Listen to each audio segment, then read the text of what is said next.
نبی رحمت صلی اللہ علیہ وسلم نے ارشاد فرمایا 4 اشخاص ایسے ہیں جن کو جنت میں جانے سے کوئی چیز نہیں روک سکتی، اور فرمایا اگر لوگوں کے سست پڑ جانے کا اندیشہ نہ ہو تو اے عمر میں تجھ کو کہوں کہ یہ بات گلی اور بازاروں میں لوگوں کو بتا دو۔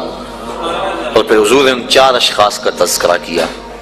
ایک وہ شخص جو والدین کے ساتھ حسن سلوک کرتا ہے، دوسرا وہ شخص جس کی اولاد زیادہ ہے ذرائع آمدنی تھوڑے ہیں لیکن وہ اپنی اولاد کے پیٹ میں لقمہ حرام نہیں جانے دیتا۔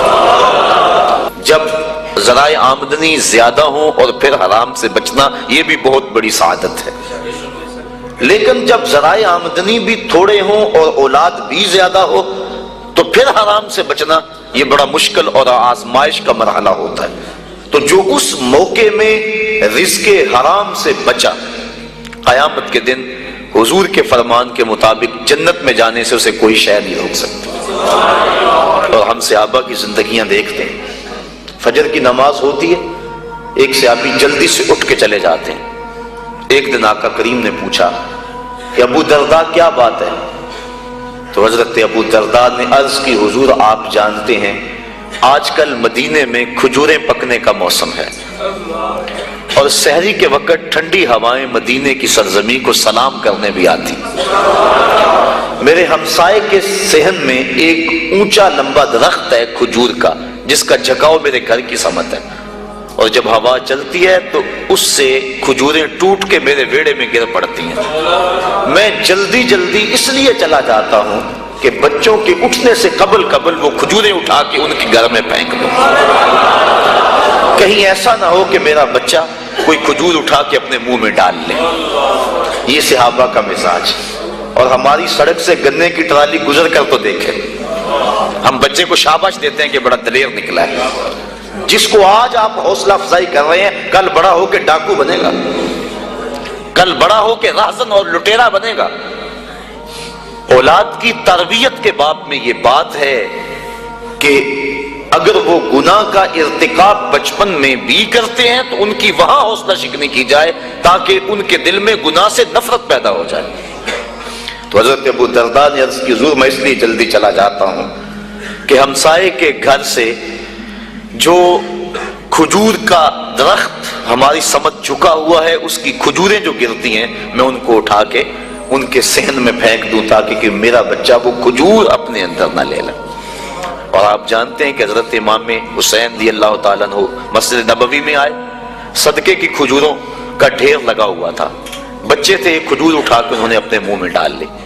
تو آقا کریم صلی اللہ علیہ وسلم تیزی سے آگے بڑھے اور ان کے حلق میں انگلی ڈال کر حضور نے کہا کہ اس کو نکالو باہر، اور اندر سے کھجور باہر نکلوا دی۔ میں اور آپ اپنے رزق پر کہ جس نے ایسی سچی توبہ کی کہ دوبارہ گناہ کی طرف جانا اتنا مشکل ہے جس طرح تھن سے نکلا ہوا دودھ دوبارہ اندر نہیں جا سکتا۔ اور چوتھی وہ عورت جس نے اپنی ساری محبتیں اپنے خامد پہ نچھاور کر دی اور اس حال میں مری کہ اس کا خامد اس پہ راضی تھا، اس کو جنت میں جانے سے کوئی چیز نہیں روک سکتی۔ تو دنیا کے اوپر مشکلات سہیں، دنیا کے اوپر اذیتیں سہیں، لیکن کل قیامت کے دن مالک ان کو بدلہ عطا فرمائے گا۔ وَسِيقَ الَّذِينَ اتَّقَوْا رَبَّهُمْ إِلَى الْجَنَّةِ زُمَرًا، وہ جائیں گے جنہوں نے تقوی اختیار کیا، اور تقوی احتیاط سے زندگی گزارنے کا نام ہے۔ تقوی کے بارے میں علماء کے مختلف اقوال موجود ہیں، لیکن خلاصہ یہ ہے زندگی اس احتیاط سے گزاری جائے، اللہ اکبر، کہ انسان کے دامن سے کوئی گناہ نہ لگنے پائے۔ حضرت امام ابو نعیم الاصفہانی رحمۃ اللہ تعالی علیہ نے حلیہ کے اندر حضرت عبداللہ ابن مسعود رضی اللہ تعالیٰ عنہ سے روایت نقل کی ہے کہ تقوی یہ ہے کہ انسان اللہ کو یاد کرے بھولے نہ، اس کی فرما برداری کرے نافرمانی نہ کرے، اور اس کا شکر کرے ناشکری نہ کرے۔ اگر یہ چیزیں اس کے اندر پیدا ہو جاتی ہے تو وہ اس زمرے میں آ جاتا ہے جس کا نتیجہ جنت کے اندر جانے کا سبب بنتا ہے۔ اور حضرت ابو ہریرہ رضی اللہ تعالیٰ عنہ سے ایک روایت ہے جس کو امام ترمذی نے نقل کیا ہے کہ ایک دن حضور تشریف فرما تھے، فرمایا کہ کوئی ہے کہ جس کو میں نصیحت کروں اور وہ اس پہ خود عمل کرے یا ایسے لوگوں تک پہنچائے جو اس پہ عمل کرے؟ تو حضرت ابو ہریرہ رضی اللہ تعالی عنہ فرماتے ہیں میں نے عرض کی حضور میں ہوں، آپ مجھے وہ نصیحتیں کریں۔ تو حضور نے میرا ہاتھ پکڑ لیا اور حضرت ابو ہریرہ فرماتے ہیں حضور نے 5 نصیحتیں مجھ کو گنوائی۔ فرمایا گناہوں سے بچو، تم سب سے زیادہ عبادت گزار بن جاؤ گے۔ دوسری بات فرمائی اللہ کی تقسیم پہ راضی ہو جاؤ، تم سب سے زیادہ غنی بن جاؤ گے۔ یہ پسند کرتے ہو وہ اپنے مومن بھائی کے لیے پسند کرو، کامل مسلمان بن جاؤ گے۔ اور پھر فرمایا زیادہ ہنسا نہ کرو، اس سے دل مردہ ہوتا ہے۔ فرمایا یہ 5 وصیتیں اللہ کے رسول نے مجھ کو گنوائیں۔ انسان گناہ کو ترک کرے، علماء نے کہا یہ تقوی ہے، اور حضور نے ان نصیحتوں میں پہلی نصیحت جو ہے وہ گناہ سے بچنے کے بارے میں حکم ارشاد فرمایا کہ گناہ سے بچا جائے۔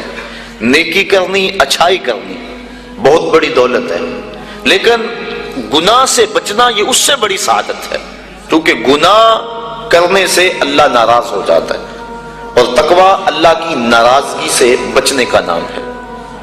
تقوی کے بارے میں علماء کرام نے اور بھی روایات، مختلف اقوال بزرگوں کے بیان کیے ہیں کہ انہوں نے تقوی کی دولت اختیار کر کے اپنے آپ کو جنت کا حقدار بنایا اور اپنی زندگی کا ایک ایک لمحہ اللہ کی رضا کے لیے گزارا۔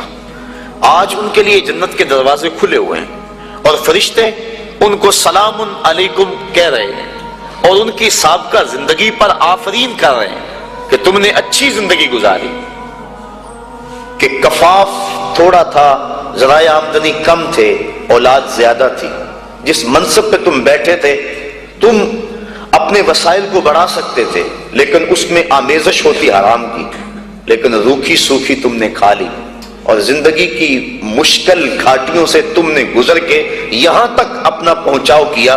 آج اللہ کی رحمتیں بڑھ کے تمہارا استقبال کر رہی۔ یہ ہے بڑا مشکل کام آج کل بالخصوص، جبکہ دوڑ لگی ہوئی ہے، ہر شخص ایک دوسرے سے آگے بڑھنے کی خواہش کے اندر حلال حرام کی تمیز چھوڑے ہوئے ہیں، اور بات کسی سے کرو تو ہر کوئی یہ کہتا ہے جی کیا کریں، پیٹ کے لیے لگے ہوئے ہیں۔ پیٹ تو 2 روٹیاں صبح مانگتا ہے، 2 شام کو مانگتا ہے، 2 دوپہر کو مانگتا ہے۔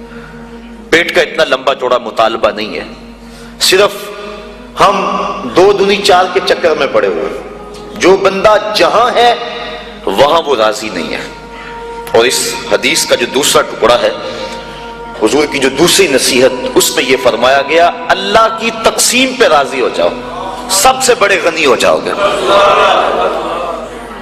غنا دل کی بے نیازی کا نام ہے، تو جتنی مرضی دولت اور پھر بھی طلب ہو تو پھر تو انسان اس طلب میں جل رہا ہے، اطمینان مل ہی نہیں رہا۔ لیکن کفاف تھوڑا ہے، ذرائع آمدنی تھوڑے ہیں، اس سوکھی روٹی پر بھی صبر ہے، قناعت ہے، تو جو لطف اس دسترخوان پہ بیٹھ کر کھانے کا ہے وہ 5 سٹار ہوٹلوں میں کھانے کا بھی نہیں ہے۔ تو یہ حضور کا جملہ کتنا خوبصورت ہے، اور اگر نہیں ہم اللہ کی تقسیم پہ راضی ہوں گے تو کیا کریں گے؟ حدیث میں آتا ہے جب بچہ شکم مادر میں 120 دن کا ہوتا ہے تو فرشتہ آ کے 4 چیزیں لکھ جاتا ہے، ان میں سے ایک چیز اس کا رزق ہے کہ ساری زندگی میں اس کو کتنا رزق ملے گا۔ اب جتنا لکھا گیا ہے الٹی چھلانگے بھی لگائے اس سے زائد نہیں ملے گا، اور جب لکھا